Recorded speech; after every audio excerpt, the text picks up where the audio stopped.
Meus amados irmãos, a graça e a paz do Eterno e de nosso Senhor Jesus Cristo esteja presente na sua vida, esteja presente também na vida de sua família. Eu vou fazer esse vídeo aqui totalmente fora de dia, né? Nós colocamos vídeos no canal de pregação, tecnicamente falando, aos sábados e aos domingos, e no dia uma meditação de no máximo 1 minuto.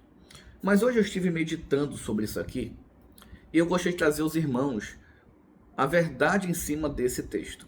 Nós vamos estudar um pouco de Mateus 7, do versículo 13 até o versículo 29. E vamos entender o que Jesus está dizendo. E vamos ver o que nós devemos tomar cuidado. Isso aqui é um assunto tão sério que eu vou ser o mais breve possível e futuramente eu trago num sábado para os irmãos uma coisa mais detalhada. Eu vou tentar ser o mais breve possível aqui. Mateus 7, 13 e 14. Entrai pela porta estreita, porque larga é a porta, e espaçoso o caminho que conduz à perdição, e muitos são os que entram por ela. E porque estreita é a porta, e apertado o caminho que leva à vida, e poucos há que encontram. Então, o que significa aqui? Existe o caminho correto e o caminho que não é correto.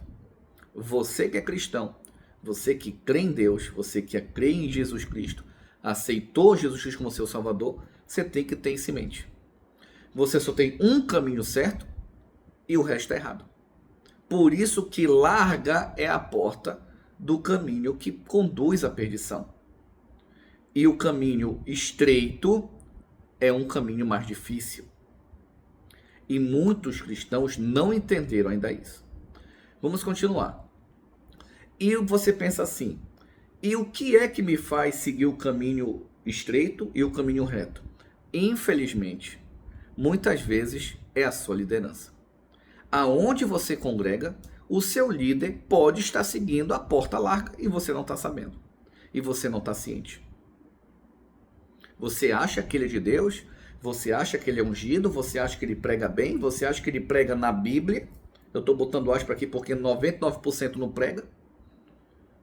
Não pregam, eu sinto muito ele falando isso, não pregam. Muitas vezes deturpam o que está escrito, que isso é um tema para outro vídeo. Não é certo? E você acha, por não ter o mínimo de conhecimento bíblico, acha que ele está certo. Como é que você sabe que esses dois versículos falam disso? Versículo 15. Acautelai-vos, porém, dos falsos profetas, que vêm até vós vestidos como ovelhas, mas interiormente são lobos devoradores. Então, quando Jesus começa a falar, cuidado com o falso profeta, porque o falso profeta vai te colocar no caminho errado. E isso aqui é uma coisa muito séria. Muito séria. E ele coloca no versículo 16 de Mateus 7. Aqui é só Mateus 7 por enquanto. Porque seus frutos os conhecereis. Por seus frutos os conhecereis. Porventura, colhem-se uva dos espinheiros ou figo dos abrolhos? 17. Assim, toda árvore boa produz bons frutos e toda árvore má produz maus frutos. Vamos parar por aqui. Quantas igrejas hoje, as placas denominacionais, quantas hoje têm escândalos terríveis? Briga por poder. Brigou por poder já é do diabo. Nem perca mais seu tempo. É automático. Segundo, liderança que fica levantando um falso testemunho contra o próximo. Fica mentindo contra o próximo. Fazendo você fazer acepção de pessoas. Eu estou dando alguns exemplos aqui. Eu conheço pessoas cristãs que o líder ungido dela, ungido de Deus, né? Fez ela fazer acepção de pessoas. Não fale com tal pessoa. A pessoa, o membro, sem conhecimento bíblico, caindo no mesmo pecado do seu líder. Isso é uma coisa muito séria. O tema hoje é mais sério e vou tentar ser o mais breve possível. Versículo 18. Não pode a árvore boa dar maus frutos, nem a árvore má dar bons frutos. Então, o que significa isso? Se você é cristão, você tem que ter um mínimo, eu não estou nem colocando em coisas muito grandes, um mínimo de bom senso. É o mínimo. Por quê?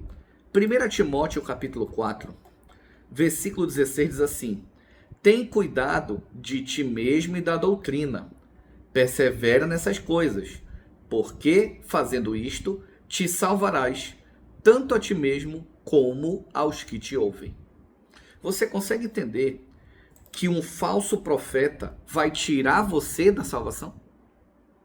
Que um falso profeta, um falso líder, vai tirar você da salvação, você vai perder a salvação junto com o seu falso profeta. Você consegue entender o quanto isso aqui é sério? O quanto isso aqui é pesado? Você quer ver outro exemplo? Vamos colocar Deuteronômio capítulo 4, versículo 2. Não acrescenteis a palavra que vos mando, nem diminuireis dela, para que guardeis os mandamentos do Senhor vosso Deus que eu vos mando. Então, de acordo com o próprio Deus, ninguém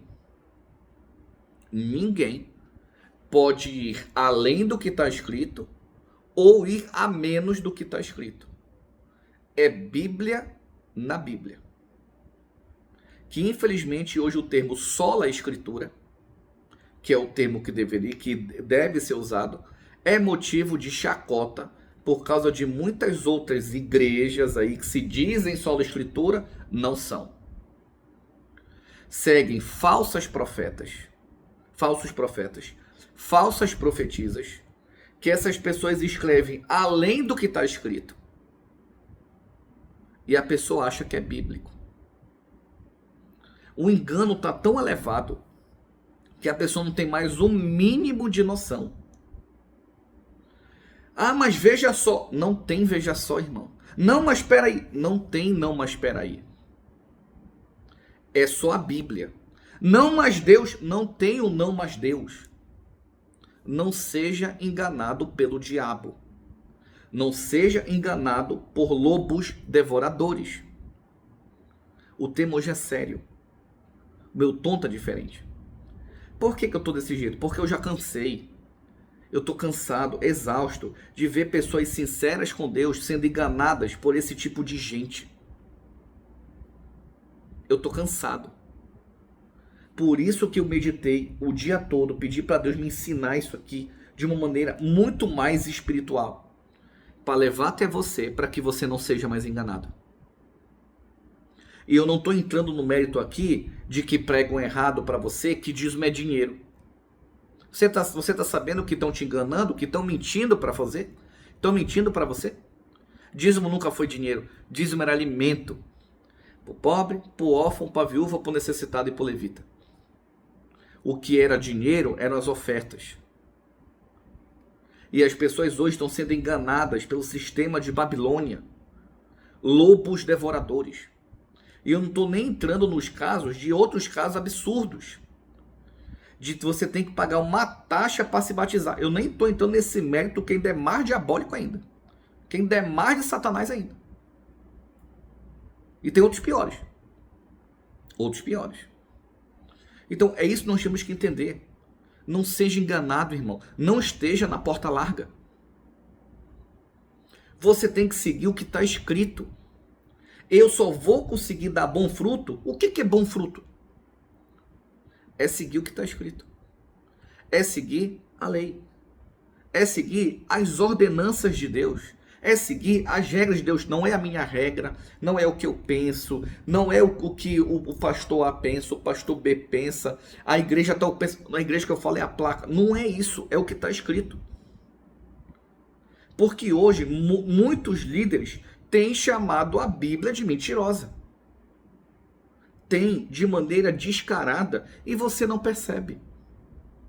Porque você está tão ligado emocionalmente com aonde você está que você não consegue usar a razão. E infelizmente isso acontece. Agora vamos falar para o espiritual. Você está tão cheio do vinho do engano. Você está tão embriagado com o vinho de Babilônia, que é o sistema atual, que você não consegue enxergar o que está escrito. Por isso que é escrito Laodiceia, colírio para que vejas, porque você está lendo a Bíblia e não enxerga o que está escrito. Porque você está sendo ensinado errado. E olha o que diz versículo 19 de Mateus 7. Toda árvore que não dá bom fruto, corta-se e lança-se no fogo. Quantas pessoas hoje estão dentro de uma placa de igreja há 20 anos, 15 anos, 10 anos, 30 anos e nunca mudou? Às vezes é pior do que um incrédulo. O pior. E infelizmente, para essas pessoas isso é normal. É normal. E a Bíblia diz que não é. Você vai perder a salvação. Você vai perder. Você quer queimar no lago de fogo? Continue. Por isso que a Bíblia diz,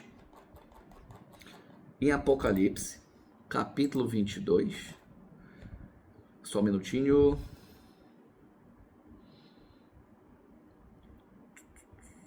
Versículo 11. Quem é injusto, seja injusto ainda. E quem é sujo, seja sujo ainda. E quem é justo, seja justificado ainda. E quem é santo, seja justificado ainda. O que aqui está sendo revelado? Quer ficar na sujeira? Fique. Você não quer mudar? A Bíblia está dizendo, Deus está usando o Espírito para mudar a sua vida. Deus está usando o Espírito para falar com você. Deus está usando o Espírito para mudar a sua vida, a sua maneira de pensar, sua maneira de enxergar, sua maneira de ver a verdade. E você está negando, você está blasfemando contra o Espírito Santo? Ok. Você plantou, você vai colher. Mas tem gente que é sincero com Deus, que lê a Bíblia, que estuda a Bíblia, que assiste esse vídeo. Não, isso tem alguma coisa diferente aqui, tem alguma coisa que não está batendo. É Bíblia na Bíblia mesmo, que vai reconhecer. Aqui é sinceridade. Aqui é sinceridade. Vamos continuar. 7:21 de Mateus. Mateus 7:21. Ficou melhor assim, né? Diz assim: nem todo que me diz Senhor, Senhor entrará no reino dos céus, mas aquele que faz a vontade de meu Pai que está nos céus. Tem muito cristão que não faz a vontade do Pai. Chama Deus de mentiroso. Imagina fazer a vontade dele. O cara prega que dízimo é dinheiro, chamou Deus de mentiroso. O cara prega que a lei é abolida, chamou Deus de mentiroso. O cara prega que o dia de guarda, o dia de descanso, o dia de guarda mudou, tá chamando Deus de mentiroso. O cara prega que existe uma trindade, chamando Deus de mentiroso. Ah, existe pastora, chamando Deus de mentiroso. Ah, existe profetas e profetisas que Deus mostrou não sei o que vai além do que está escrito, chamando Deus de mentiroso. Isso que eu me lembro agora é isso. Tem muito mais outra coisa pior. Então como é que as pessoas vão fazer a vontade do Pai se o líder está chamando Deus de mentiroso e você está seguindo um homem que está chamando Deus de mentiroso? Me diz isso. Me diz isso. Tu tem certeza que você está no caminho certo? Que estão te ensinando certo? Vamos continuar. 22. Muitos me dirão naquele dia, Senhor, Senhor, não profetizamos nós em teu nome? E em teu nome não expulsamos demônios? E em teu nome não fizemos muitas maravilhas? Muitos vão dizer isso. Seus líderes vão dizer isso. Muitos dos seus líderes vão dizer isso para Jesus pessoalmente. E você vai ver, se estiver vivo, e vai ouvir. Versículo 23. E lhes direi abertamente, nunca vos conheci. Apartai-vos de mim, vós que praticais a iniquidade. Já pensou? Você não consegue enxergar a verdade. Você não aceita a mudança. Você não aceita a correção. Jesus volta e seu líder, ou até mesmo você, vai chegar com Jesus, mas eu fiz isso. Não te conheço. Afasta-te de mim quem pratica iniquidade. O que é iniquidade? Pecado. Por que hoje o cristianismo é motivo de piada, é motivo de chacota? Por quê? Porque as pessoas estão na prática do pecado. Elas não largam o pecado. Olha o que diz 1 João capítulo 3, versículo 4. Qualquer que pratica o pecado também transgride a lei, porque o pecado é a transgressão da lei. Aí vem pregador dizer que lei é abolida, que toda a lei está abolida. Por isso que as pessoas estão em pecado, não vivem regra, não sabem a lei de Deus, vive de maneira libertina, que Paulo condena isso, de maneira libertina, deturpam o que está escrito, ou só repetem o que foi ensinado e não conseguem chegar. Ou pior, tem gente que tem raiva de certas coisas da Bíblia, de alguns mandamentos, por causa de igreja que prega errado um mandamento, que é pior. Tem uma igreja aí que segue uma profetisa, que eu apelido essa profetisa de profetisa da besta, que essa igreja prega errado, dizendo que só vai ser salvo quem guardar sábado. Isso está errado. Está errado. A Bíblia não diz isso. Que o sábado é o mais importante dos mandamentos. A Bíblia não diz isso. Mas a igreja que segue uma falsa profetisa, que vai além do que está escrito, eles não percebem isso, acham que é verdade.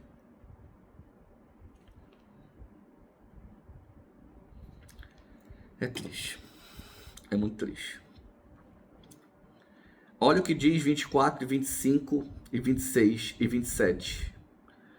Todo aquele, pois, que escuta essas minhas palavras e as pratica, semelhá-los-ei ao homem prudente que edificou sua casa sobre a rocha. Quem é a rocha? Jesus é a pedra, Deus é a rocha. A sua casa está edificada 100% em Deus.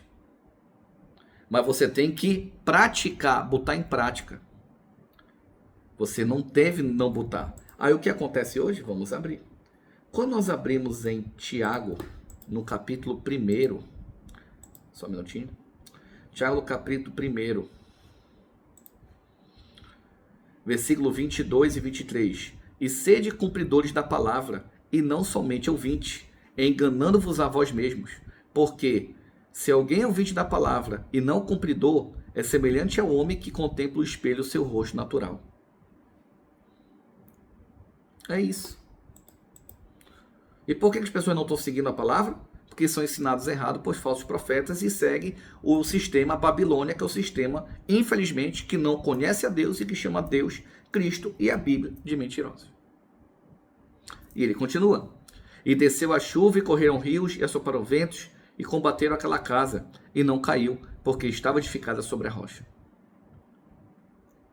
Uma pessoa inabalável. Por isso que os profetas do Antigo Testamento morriam com honra. Os apóstolos com honra. Hoje em dia, esses cristãos aí, o cara peca, faz o que não deve, vamos orar porque o diabo está furioso. Né? Alguns. Né? Agora, 26. E aquele que ouve minhas palavras e não cumpre, compará-los-ei ao homem sensato, que edificou a sua casa sobre a areia. O que é um homem sensato? Um homem sem conhecimento, um ignorante. Né? Eu estou sendo caloroso com as palavras, porque insensato é uma coisa muito mais pesada. Que edificou a sua casa sobre a areia, e desceu a chuva, e correram rios, e assopraram ventos, e combateram aquela casa, e caiu, e foi grande a sua queda. Por que tem gente que na primeira dificuldade larga o caminho de Deus? Está aqui, ó.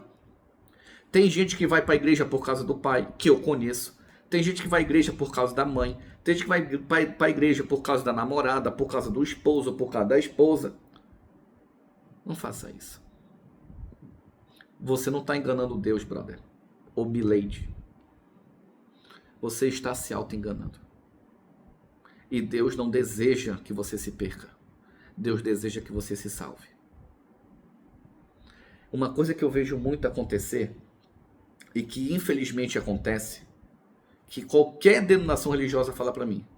Quando o jovem começa a sair de uma igreja para outra, é para buscar mulher. Eu não vou para buscar mulher em nenhuma igreja, com todo o respeito que eu tenho pelas mulheres. Eu vou para Deus. O meu foco é adorar a Deus dentro de um templo, quando eu sou convidado ou quando eu vou pregar. É para isso que eu vou. Ah, mas se você conhecer alguém, isso é fora, isso não tem nada a ver com aquele momento. Eu sei separar. Buscai primeiro o reino de Deus, né? E todas as coisas serão acrescentadas. É isso. Deus é primeiro. E ele continua. E aconteceu que, concluindo Jesus esse discurso, a multidão se admirou da sua doutrina, porque os ensinava como tendo autoridade e não como os escribas. Meus irmãos, até nosso próximo encontro. Deus abençoe. Um ósculo santo a todos.